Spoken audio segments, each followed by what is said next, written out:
Muito boa noite, amigos. Sejam todos bem-vindos à live do Núcleo Espírita Plano Maior.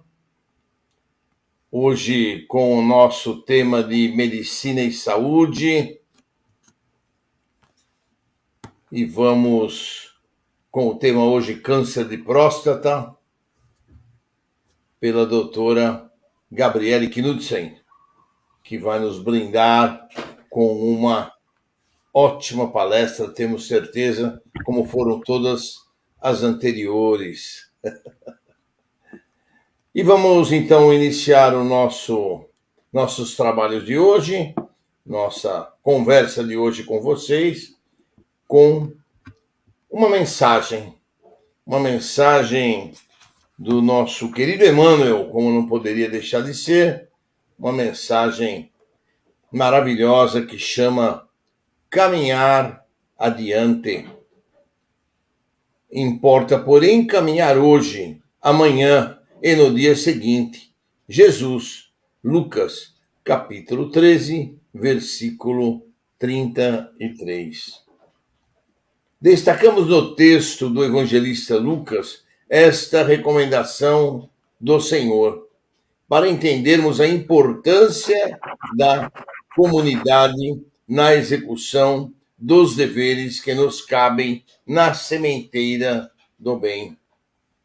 Muitos companheiros começam no serviço do Evangelho, mas depois de alguns dias alegam obstáculos para se imobilizarem através dos compromissos com atividades sem proveito. Outros se acreditam diminuídos ante os postos de vista de amigos e param à margem da estrada a fim de se acomodarem com a queixa descabida. Entretanto, a palavra do Divino Mestre é demasiado límpida para que nos enganemos. É necessário agir na extensão da luz e na sustentação das boas obras, tanto quanto se nos faça possível. Não percas tempo com ilusões e queixumes. Esquece males, sombras, enganos e ofensas, e agindo para o bem, caminha para a frente. Emmanuel, esta mensagem do livro Escultores de Alma, de Chico Xavier. Então, esse assunto, até fazendo um rápido comentário, né? Combina com aquilo que nós falamos no nosso COEM na última terça-feira, né? Exatamente o assunto, né? Não desanimarmos, não deixarmos a nossa tarefa e os nossos trabalhos para trás por motivos fúteis ou motivos de preguiça ou motivos de não querermos estar juntos com o nosso trabalho. Compromisso nosso assumido, compromisso nosso cumprido. Boa noite, Tânia Mieco. Boa noite, João Pedro. Boa noite, Dona Silvana. Com certeza o Luiz Valentim está junto. Sejam bem-vindos todos vocês à nossa live de hoje com o tema de câncer da próstata, com a doutora Gabriele Knudsen. Nós fizemos a leiturinha desse texto, que é Caminhar Adiante, e agora vamos fazer a nossa prece, como de costume, de abertura, para, em seguida, deixar a Gabriele nos trazer tudo aquilo que ela aprendeu para nos informar. Então vamos pedir ao Mestre Jesus que nos abençoe. Mestre Jesus, nos ilumine principalmente a Gabriele, que vai trazer o estudo, o conhecimento do tema desta noite.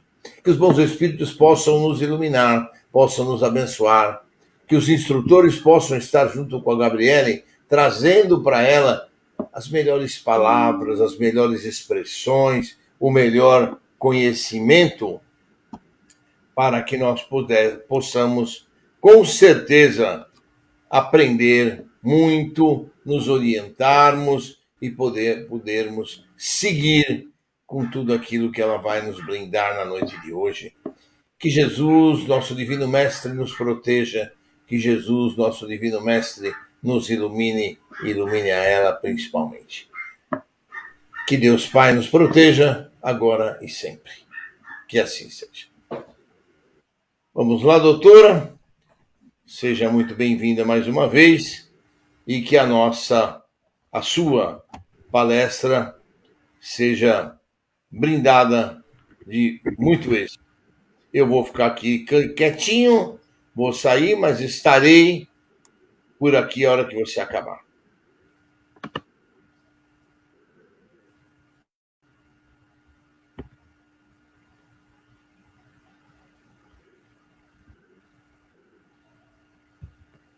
Boa noite, gente. Sejam bem-vindos a mais uma palestra. Hoje a gente vai conversar, então, sobre o câncer de próstata. Tava travando um pouquinho, se estiver travando para vocês, me avisem, tá?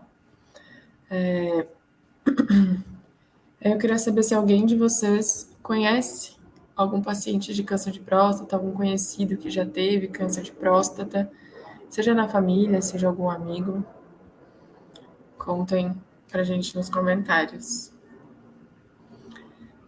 O câncer de próstata, ele é o terceiro câncer mais incidente no Brasil. Ele é o segundo dos homens, né? Ele fica atrás sempre do câncer de mama, do câncer de pele, não melanoma, né? E ele fica atrás do câncer de mama. Conhecemos muitos, inclusive, no núcleo. Pois é um câncer muito comum. Lembro que a gente estava conversando, né, sobre as estatísticas dos anos de 2023, 24 e 25, e as estatísticas mostram que se espera 72 mil casos novos em cada um desses anos, ou seja, muita coisa, né? Mas aí quais são os fatores de risco? O meu avôzinho partiu para o plano maior através desse câncer. Pois é, ele é bem comum. E muitas vezes ele é diagnosticado tarde. Então, acho que é por isso que é de grande importância a conversa que a gente está tendo aqui hoje. Falando de fatores de risco, né? A gente vem de novo com o excesso do peso. Então, sobrepeso e obesidade, eles estão associados ao maior risco de câncer de próstata e que, inclusive, ele esteja em estágio mais avançado quando descoberto e se dissemine mais rápido, tá bom? Não se tem ao certo o porquê disso, um mecanismo para isso acontecer.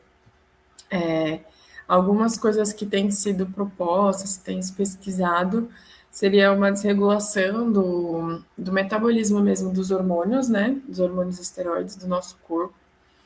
A questão de muitas vezes a gordura corporal promover uma alta da insulina no nosso corpo e também pela inflamação que a gente já conversou que é causada pela obesidade, né? Pelo sobrepeso. Também vem aqueles genes que a gente conversou lá no câncer de mama no mês passado, que é o BRCA1 e o BRCA2. Ele também pode acontecer nos homens e aí, quando acontece, ele vem com o câncer de próstata, ligado ao câncer de próstata. E alguns outros genes, né? Eles promovem principalmente o aparecimento da doença em pessoas mais novas, né? Então, de forma mais precoce e que muitas vezes acontece com uma evolução bem mais rápida, assim, um mau prognóstico que a gente chama, né? Então, tem fatores de mau prognóstico e um desses fatores é a presença desses genes, tá bom? Além disso, tem as exposições ao que eles chamam de aminas aromáticas. São alguns compostos químicos que são presentes na indústria de química, de mecânica e de manipulação do alumínio, né, de transformação do alumínio. Tem um composto que chama arsênio, que é um conservante da madeira e ele também é usado como agrotóxico, tá? Em alguns agrotóxicos, né? Alguns produtos que são derivados de petróleo, algumas produções que são alguns químicos que são produzidos pelo carro, né, do escape, a fuligem, né, a própria fuligem, também pode causar o câncer de próstata, né? Não só de próstata, como também os exames, os cânceres de pulmão, certo? Aí a gente vem para a parte dos sintomas. Lembra que eu falei que normalmente ele é diagnosticado tarde, né? A próstata, ela é como se fosse uma bolinha.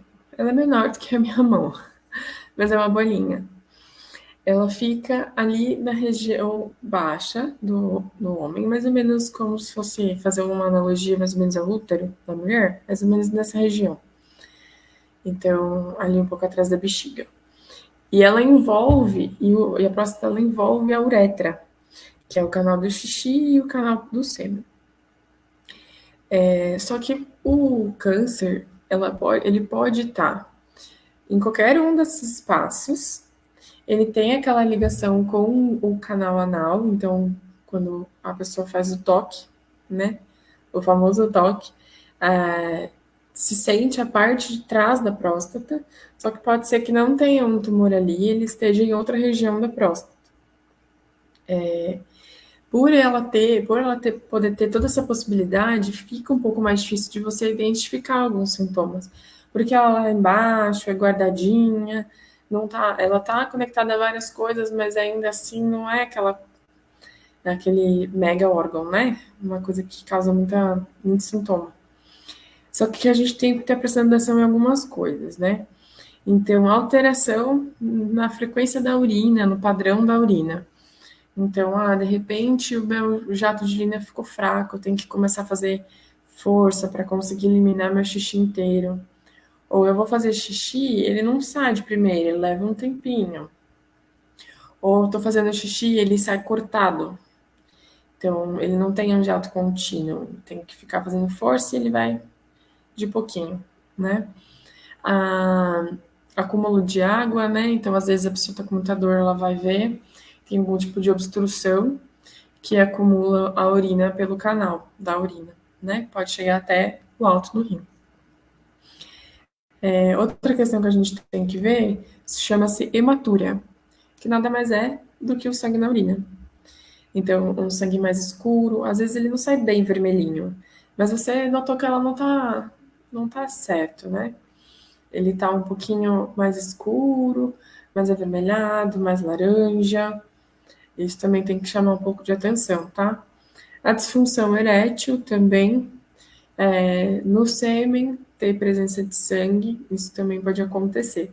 Só que vale lembrar que todos esses sintomas, principalmente mudança do padrão urinário, a disfunção erétil, não significa necessariamente que seja um câncer. Existe uma doença chamada hiperplasia prostática. Ela é extremamente comum. E ela também causa essas alterações. Então, eu tive isso, eu tenho que ligar o alerta, mas eu não tenho que ficar apavorado. A hiperplasia, por exemplo, é uma alteração também das células, mas elas só crescem de tamanho. Isso não é uma alteração maligna, né? Tanto que tem algumas pessoas que chamam de hiperplasia prostática benigna. Mas eu tinha um professor que inclusive falava assim, não tem que falar benigna. Se a hiperplasia é benigna, porque isso não é uma alteração da célula de forma maligna. Então, tem que estar prestando atenção nesses dois pontos. Um ponto legal da gente lembrar também é que a hiperplasia também pode aumentar o PSA. Tá bom? E aí, como eu falei que a gente tem, às vezes demora um pouco de tempo, muitas vezes a gente pode suspeitar do câncer pelos sintomas diferentes, né? De sintomas que são provocados pelas metástases deles. Então, principalmente dor óssea, né? No quadril. Muita dor no quadril, tem alguns desgastes. Isso pode ser sintoma de metástase. O lugar mais comum da metástase são os ossos. Tá bom? É o primeiro lugar. Quando fica com muita dor, inclusive não consegue caminhar direito. Aquela fraqueza que pode ser causada pela anemia, que o câncer causa no geral, né? Que é uma anemia de doença crônica, que a gente chama. Não cura tomando ferro, comendo feijão, comendo beterraba. É uma anemia específica de doenças crônicas. E a caquexia, que é a perda de peso, muito peso, de uma hora para outra, não intencional, né? Basicamente, mas perda de massa magra principalmente, tá bom? Muitos cânceres causam isso de forma mais acentuada. ainda está se estudando bem certo qual que é o mecanismo que leva a essa caquexia. Mas já sabe que muitos cânceres causam isso, tá bom? A maioria, na verdade. E aí, como que a gente vai fazer o diagnóstico? Aqui a gente entra num impasse. Vocês devem lembrar que a gente conversou em outras palestras sobre o rastreamento. E que para ser instituído um rastreamento, uma indicação certa, tem que ser estudado e comprovado que ele vai fazer diferença na mortalidade por aquele câncer, né? Então, lá atrás, foi estudado sobre a mamografia, por exemplo, e foi visto que realmente fazer a mamografia descobrindo um estágio XYZ tem diferença na mortalidade. Então, fazer a mamografia em todo mundo tem diferença. O que acontece é que aqui no câncer de próstata não se tem essa comprovação. Então, alguns estudos indicam que, na verdade, não tem diferença na mortalidade eu sair testando todo mundo ou não, né? E aí a gente volta a conversar aqui, o Ministério da Saúde, no geral, assim, as unidades de saúde têm que pensar na questão do gasto, né? Todos os exames que a gente faz têm algum tipo de gasto. Pensando nisso tudo, ponderando o gasto e a comprovação de funcionalidade do teste, o Ministério da Saúde não, não indica, tá? Então, eles não recomendam o rastreamento do câncer de próstata, tá? Não tem nenhuma comprovação, então não tem alguma cartilha como alguns outros cânceres têm, tá bom? Então, mas e aí? O que a gente faz? Tudo é conversado, tá? Então, um paciente que é entendido por ele e pelo seu médico que vale a pena começar um rastreio, a gente começa o rastreio. Aquele que a gente entende que, por enquanto, não tem fatores de risco que implicariam num câncer de próstata, que valeria a pena a gente fazer o rastreio, a gente não faz. Porque, além disso, você está colocando um peso da ansiedade no resultado do exame. Às vezes o paciente tem uma alteração do exame que não vai mudar, sabe? Então, que a gente estava conversando, né? A questão da expectativa de vida e tudo mais. Vale a pena eu tratar? Não vai ser disso que essa pessoa vai falecer. Então, a gente pesa tudo isso. E aí, no momento que a gente entende que vale sim a pena eu começar o rastreio para o paciente, a gente tem algumas indicações que são indicadas pela Sociedade Brasileira de Câncer, tá? E a americana também. Então, mais ou menos aos 50 anos de idade, para os homens que têm risco médio, que é basicamente todos os homens, de câncer de próstata, todos os homens assim, né? Que têm exposição à falta de direito. E que têm expectativa de vida de mais de 10 anos. Então, se eu tenho 50 anos, mas eu estou acamado por algum motivo, eu tenho infecções recorrentes por conta de estar acamado, enfim, várias comorbidades que a gente chama, talvez não valha tanto a pena assim eu fazer esse rastreio.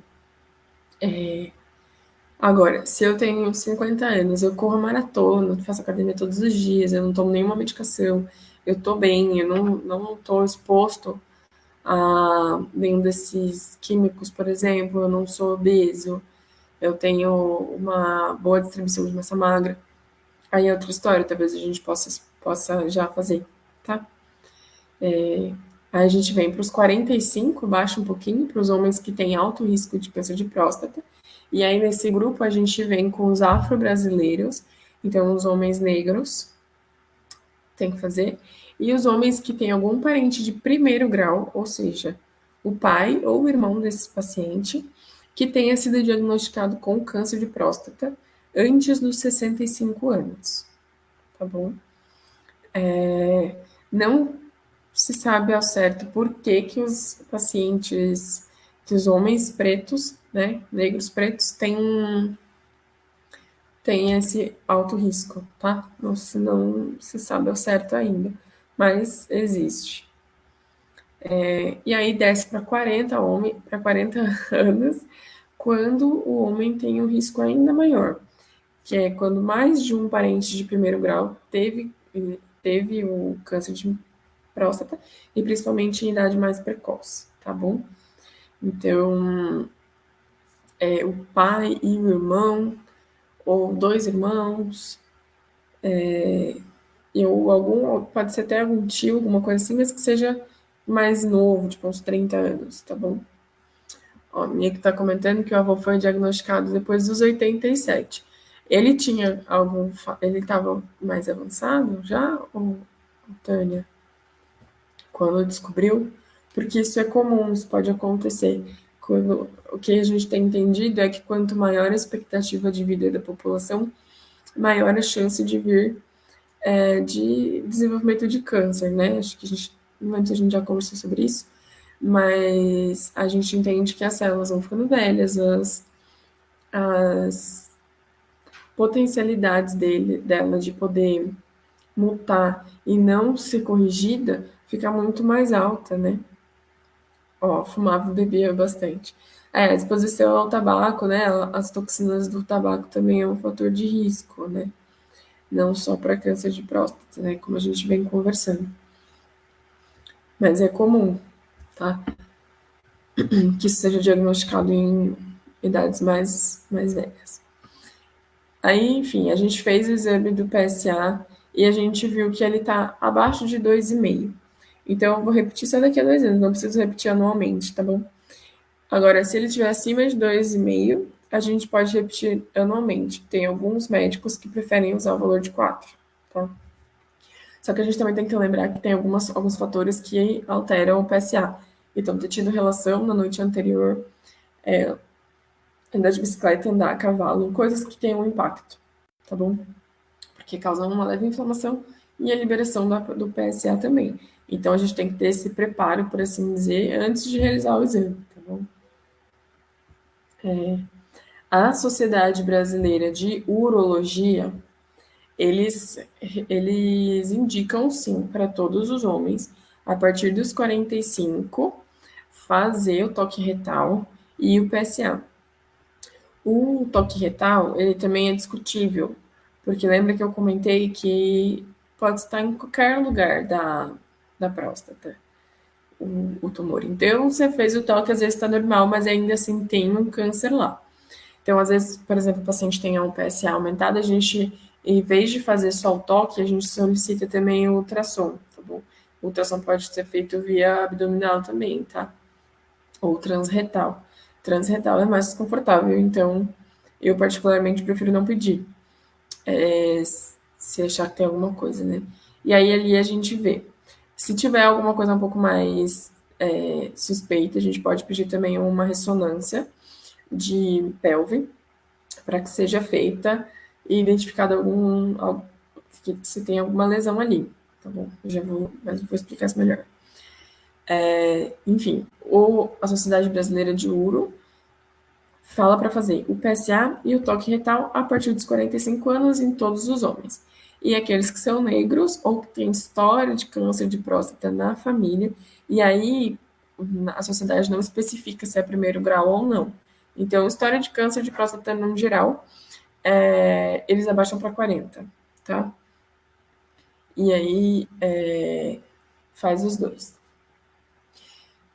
Aí temos a opção de fazer ultrassom, caso venha um PSA alterado, para que ele identifique uma possibilidade de alguma lesão, ou um aumento da próstata no geral, que é aquela questão da hiperplasia prostática, que eu tinha comentado. Sendo identificado que assim, realmente parece que tem alguma coisa lá, a gente vai fazer a biópsia. Que a gente também conversou, a biópsia é o que descobre o que está acontecendo, né? Que é o que bate o martelo. Sim, é câncer, não, não é câncer, tá? Na biópsia, a gente costuma fazer 12 coletas. Então, vai lá, tira 12 pedacinhos da próstata de lugares diferentes, tá bom? E de lesões, caso elas estejam lá. A partir desses 12 fragmentos, a gente vai determinar algumas coisas, né? Então, ele faz qual que é o grau de alteração da célula ali, e a gente faz um cálculo que chama Gleason. Então, é o sistema de Gleason. Ele basicamente mostra o quão agressivo esse câncer é. Então, a gente vai levar em consideração o valor do PSA. Então, acima de 10 é mais grave, acima de 20 mais grave. A gente vai levar essa questão em consideração. Então, o valor do PSA e o cálculo que a gente fez no sistema de Gleason, certo? Isso vai me ajudar a ver o tratamento para o paciente. Então, qual que é o tratamento mais indicado? É uma cirurgia, a radioterapia, é só a químio? Isso tudo a gente vai vendo por esses fatores, tá? E o que costuma se fazer é fazer o que chama de castração. Então, a gente bloqueia a liberação de testosterona pela próstata, né? E aí, claro que tem os efeitos colaterais, como o principal é a disfunção sexual.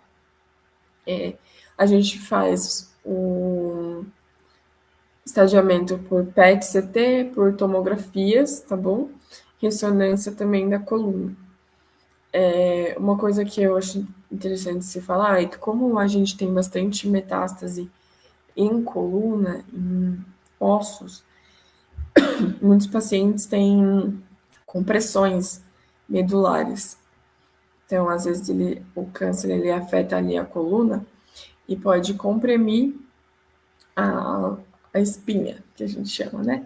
Então, ali na coluna cervical, tá passando ali uns nervos e eles podem ser comprimidos, o que dá uma fraqueza nas pernas, às vezes o paciente não sente nenhuma das duas pernas, cai no chão do nada, tem todos esses sintomas, tá? Então a gente tem que estar bem atento ali à questão do quadril, à questão da coluna. E vai fazer o acompanhamento, normalmente se faz o acompanhamento com o PSA, então vai medindo o PSA, quanto que tá, e a testosterona, tá? É muito variável a sobrevida que a gente fala. Então, tem pacientes que ficam super bem e tem pacientes que acabam ficando mais debilitados, tá? E a gente também tem alguns pacientes que têm alteração de PSA, por exemplo, e a gente não faz nada. Não faz nada assim. A gente vai só acompanhando.